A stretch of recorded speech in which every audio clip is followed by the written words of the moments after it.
Alright guys, this is the required lesson, your required lesson plan, and we'll talk about exactly how we need to do this. I've already put one video up, and hopefully I'll touch on a few more things uh, here. Well, let's take a look.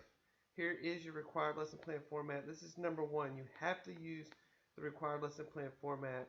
You've got some other things here, but you'll find it somewhere here on Blackboard. If it's not right here and it doesn't look just like this, it will be here on Blackboard. So find it. Make sure you use the correct lesson plan format. That format does look just like this. Okay, I've written in kind of what you need to write, what you need to say here, and we're going to take a look at what it actually looks like in a previously completed lesson plan. Now, this isn't the one we're going to look at. Isn't the exact format that's required of you, but it's similar and similar enough. So we'll take a look at it.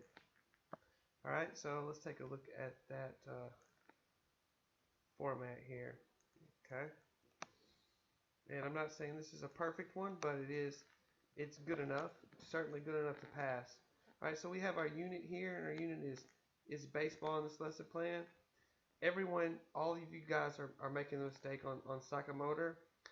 It's performance based. Psychomotor is performance based, so they've got here successfully perform correct mechanics to kick the ball 7 out of 10 times. Now, to make this better, I would want to know what correct mechanics are. Be specific to what movements have to occur to kick the ball 7 out of 10 times, and that would make that even better. Cognitive, remember the appropriate cues for kicking a stationary ball. Effective, actively participate, give max effort, and encouraging teammates. These are good. You guys are mixing up psychomotor and the affective domains. Affective domains should look like this. Talk about effort and teamwork and encouraging and enjoying participation and playing and those type of things. Whereas this is performance based and this is knowledge based. So let's fix these. Very few people are getting these correct. We need to be specific with equipment. So if you need 9 foam noodles, then get 9 foam noodles. If you need 9 rubber balls, let's go 9 rubber balls or 18 cones.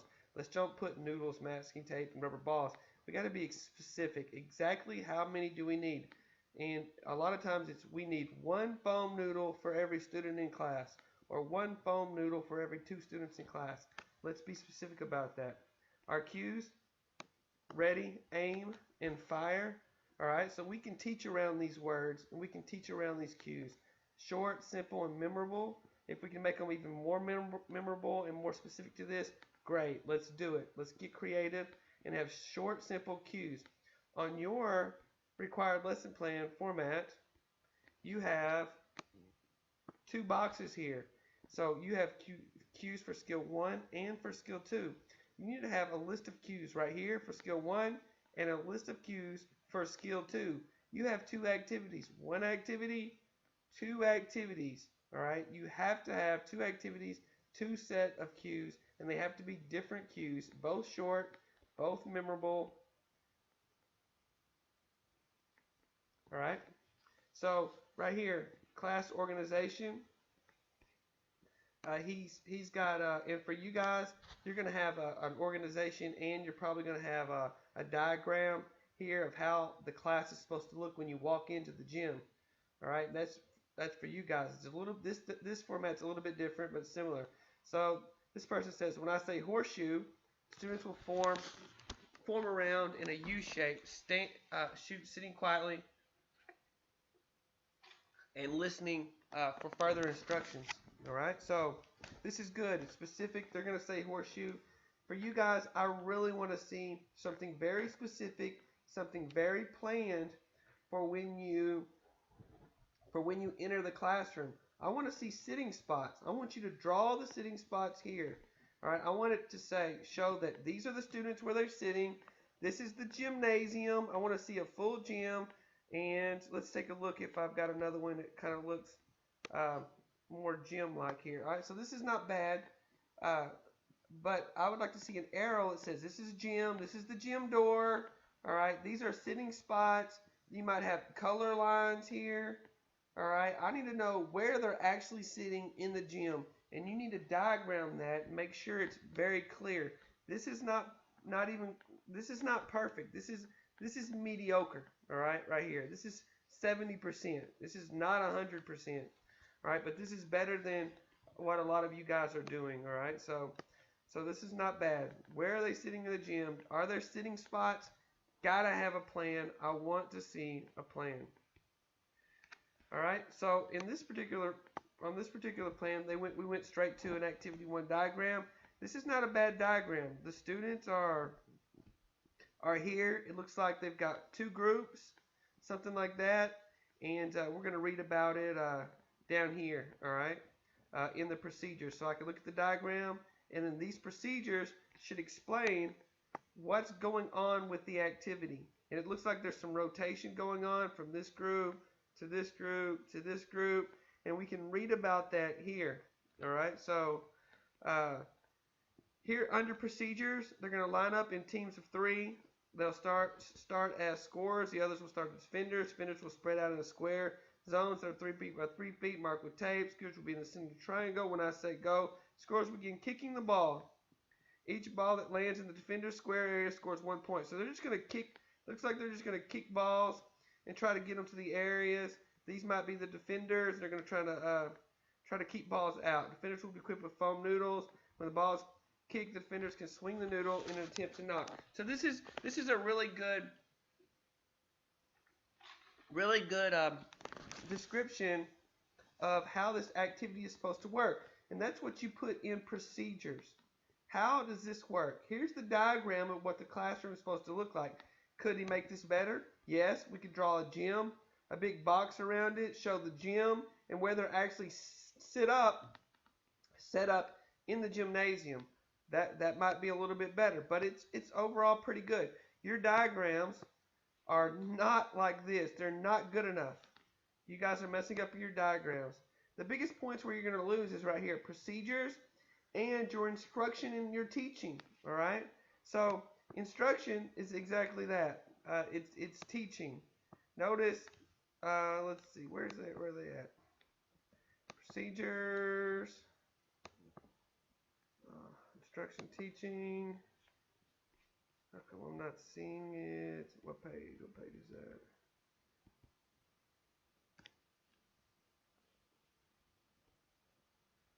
Page 3. This is page 4, so it should be up here. Here it is, right here. So it's very specific. I want that instruction to be very, very specific. I want it word for word of what you're going to say to your students. Just like this. It says, hello boys and girls. Today we're going to catch a bounce ball. It's important, and they're going to make it related to something in their life. It says it's important because there are a lot of games where the ball bounces and we have to get it kicked, like kickball or baseball. All right, so they're saying, hey, we can use this in kickball or baseball. Could have probably done a better job, but it's not bad. Catching bouncing balls make us a better teammate because of it. I don't know about that, but you know, they're trying. I'll give them some credit here. But the most important thing is that they say what they're teaching. All right, so they're going to catch a bounce ball, and then they're going to come in here and they're talking about the cues. The cues for catching are wide, bend, and basket. All right, so here's the catch here is that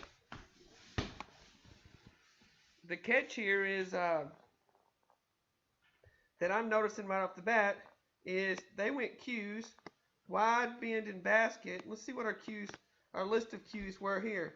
Ready, aim, and fire. How come these cues say wide, end, and basket, and our cues here were ready, aim, and fire? That's a problem, right?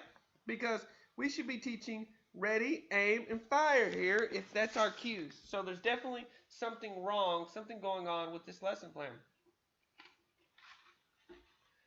All right, so ready. They're going to kick, squaring. Ball straight ahead, ready for it. We're going to aim and kick, and they're going to demonstrate it. They're going to have a student demonstration, and then they're going to review again. And looky here. And the funny thing is, when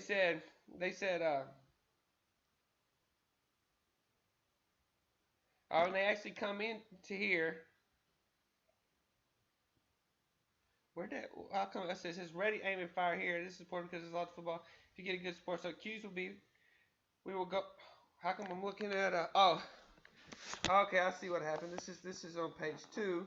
So that's ready, aim, fire. Instruction skill 2 for skill 1. Here's instruction for skill 2. So, but they didn't list wide bend and basket for activity 2 here, which is what I would want to see. Okay. So this is not bad. Ready, aim, fire. Demonstrate student, and then we're going to review. The keys for today are ready, aim, fire. Student demonstration review. Good. All right. Class transitions. We are struggling with transitions here.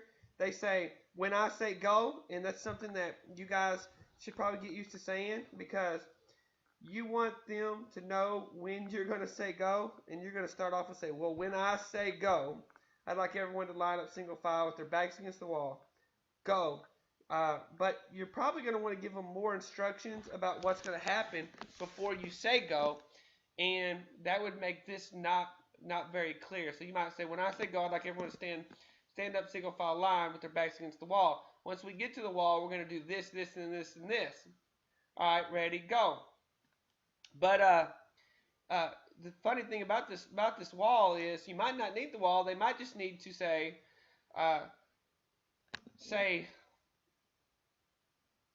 tell them exactly how you're going to move them. All right, so like you might say, all right, when I say stand back to back with a partner, or I'm going to just select groups and set 6. So because if they're sitting already, why do we need to send them to a wall? It doesn't make sense. If they're already sitting in front of us in their sitting spots, we need to transition them from their sitting spots to activity. We don't need to send them to the wall first. It does not make sense. We need a plan. And you have to have a plan that's routine, that's regular to transition them from instruction to activity 1. It should not be a difficult process. There needs to be a plan in place. All right. All right, so here's activity 1 diagram. We did that. Activity 1 procedures. Now this is where activity 2 comes in. Again, word for word instructions, all new cues that are up here where they're supposed to be, short, simple, and memorable. You're going to teach it word for word with demonstrations. You got this activity 1 diagram. You're going to need the activity 2 diagram. They got their boxes here. They got their students. All right, so right under this, they should have their procedures. Your procedures need to say exactly what's happening in that diagram. Make sure it's good. Make sure it's very clear. Most of the time, you guys' procedures they're going to kick the ball back and forth. All right, there's no activity to it at all. It doesn't make sense. You need good quality activities. You have to teach all the way through. In your lesson plan, I need to see that there's teaching going on, and you need to explain really well what those procedures are. Activity, your instruction, and your procedures are a big, big deal. And we can kind of see these are not bad. I'd like to see arrows that say these are the students. These are cones. They look like cones to me, but I'm assuming they're cones. And then they kind of got what's going on here. So definitely we need to look at that.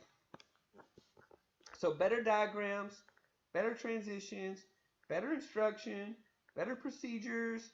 All right. And then we got closure down here. How do we get ready? All right. And then they got to put their answer in there. And this is what a lot of you are listening out. You're saying, well, you're asking a question, but you're not giving the answer. And I want to see the answer in closure. And I want to see the questions that are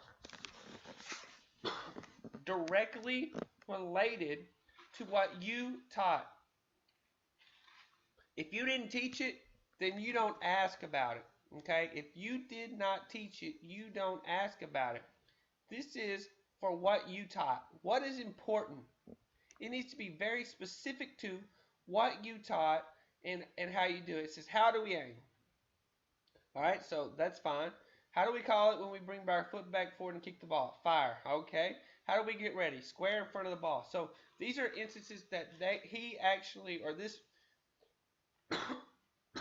this lesson plan person actually, the person that did this lesson plan actually taught or was planning to teach. All right, so your mistake, most of you guys' mistakes, not good, not good diagrams, missing the procedures, missing out, and some of you are not using the instruction guide at all. There is an instruction guide, should be one listed here somewhere.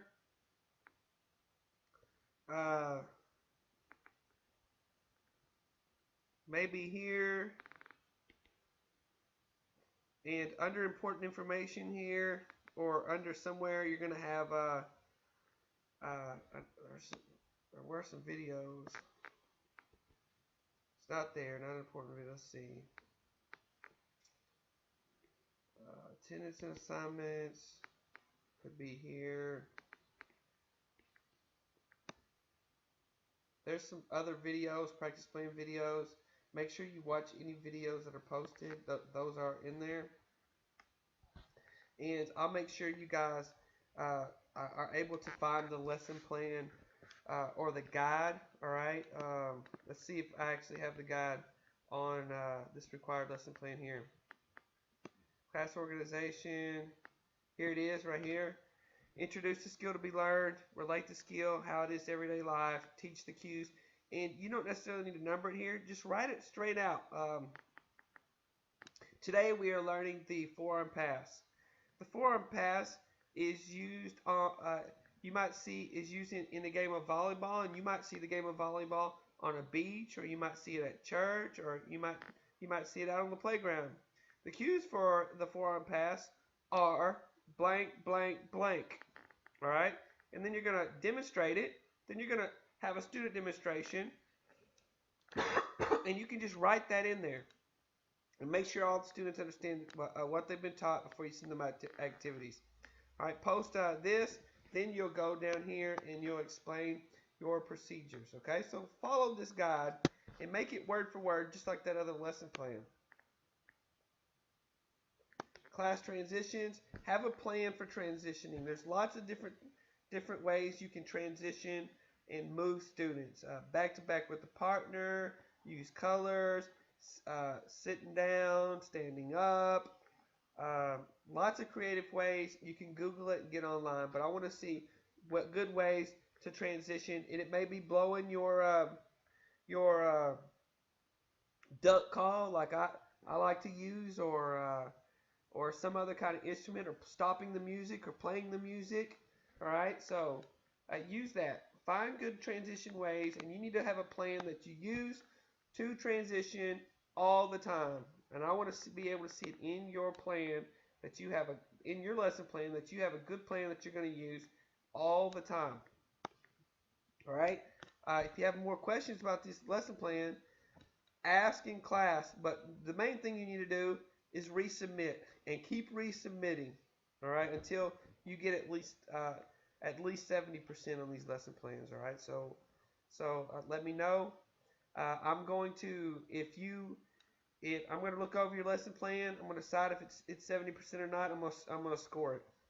And I may say, just go back to the video, because I don't know that I can tell you any more than what I put on this video. And I'm not going to take the time to just write all over your lesson plan for no reason. I'm just going to say, go back to the video, watch it again, and figure out what you messed up, because it was not good enough. This is it. This is what you're supposed to do. Here's a pretty quality lesson plan. Both of these are right here. Here's another one. Good instruction. Pretty good procedures. All right. Nice diagrams. That's punting, bowling. Here's procedures. Class transition to activity. When I say go, we're going to get in groups of 2. It's fine. All right. Here's a good, decent balls, cones students. All right. Like it. They could have some arrows showing what's actually going to happen once they get started, but I'll take it. And some decent closure here. So this is not a bad plan here. And cue skill 1, if they had skill 2, then we'd want those cues there for ours. 12, very specific here. Psychomotor, this is wrong. Okay. learn how to punt a football correctly. That is a cognitive that's a cognitive objective. That is not a psychomotor objective. Psychomotor is performance based. This is the same mistake a lot of you are making. So let's fix these mistakes. Let's get these in. And I got students calling me right now. Pretty much the same one it always does. So, watch these videos and get it going. All right.